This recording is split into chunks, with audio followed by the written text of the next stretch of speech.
And then again, if they do relapse, and they do,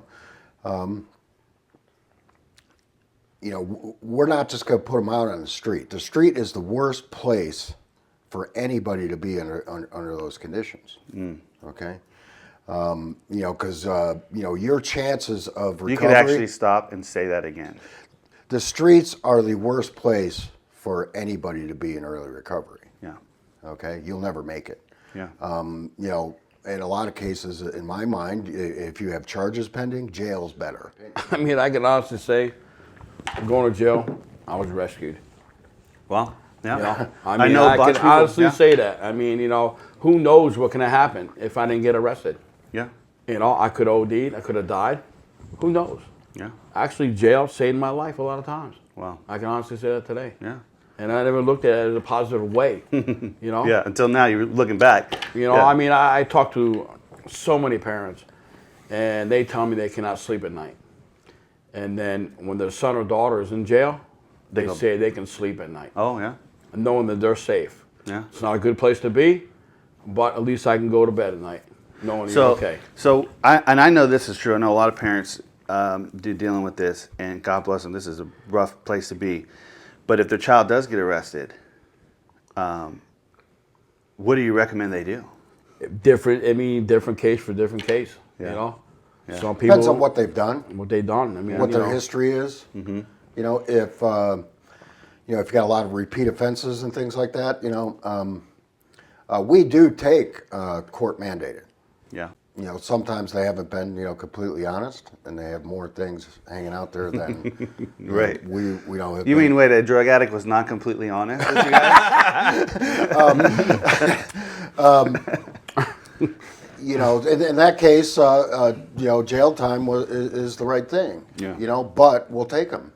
Yeah. Once all that mess is straightened out in the court, we'll take them in. Yeah. You know what I mean? Yeah. Absolutely. I mean, there's been plenty of nights where me and Paul were driving around till 2, 3 o'clock in the morning to find somebody to go take them somewhere to be safe, rather than being on the streets.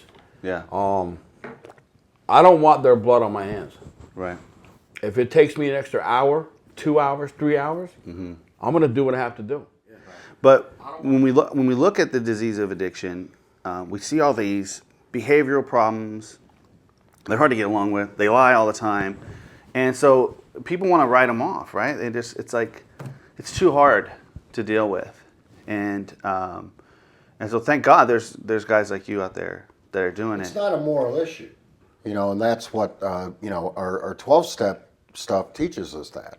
Okay, anybody that's devoid of the spirit has the capability of finding it and getting back.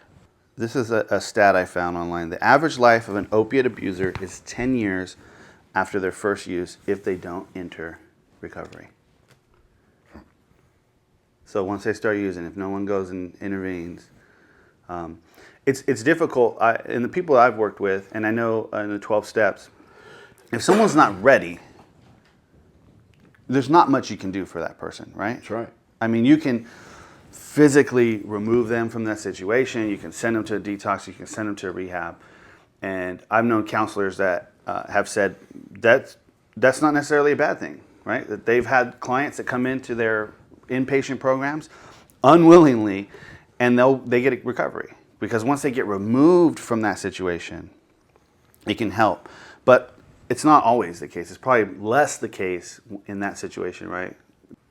I mean, depending upon the situation, like I said, case to case basis. In the about almost like 6 months ago, I had a parent come to me about their son, and in and out of jail, violation of probations, and he has never been introduced the basics of recovery. Okay. And she wanted to put him in the sober living. Yeah, I could have said, okay, come here, let me fill the bed, let me get paid. Right. He'll probably last maybe 2 days. I'll take your money and I'll fill that bed right up. Right. I'm not, like I said, I'm doing you an injustice. Yeah. And I told her, listen, I would love to have your son here. I would love to work with him, but he needs to go to rehab. Yeah. He needs to get the fundamentals and the basics of how to live about recovery. before he comes to me. Right. You know. Yeah. Like I said, it's case to case basis. For myself, I had to hit a bottom that was no longer trapdoors in my bottoms. Mm-hmm. And when I say that is because, my parents have dealt with me for a lot of years and basically rescued me from my bottom. Right. Put me in all kinds of rehabs, halfway houses. I wasn't ready until they said, you know what? We love you, but we don't like you. You got to go. Right.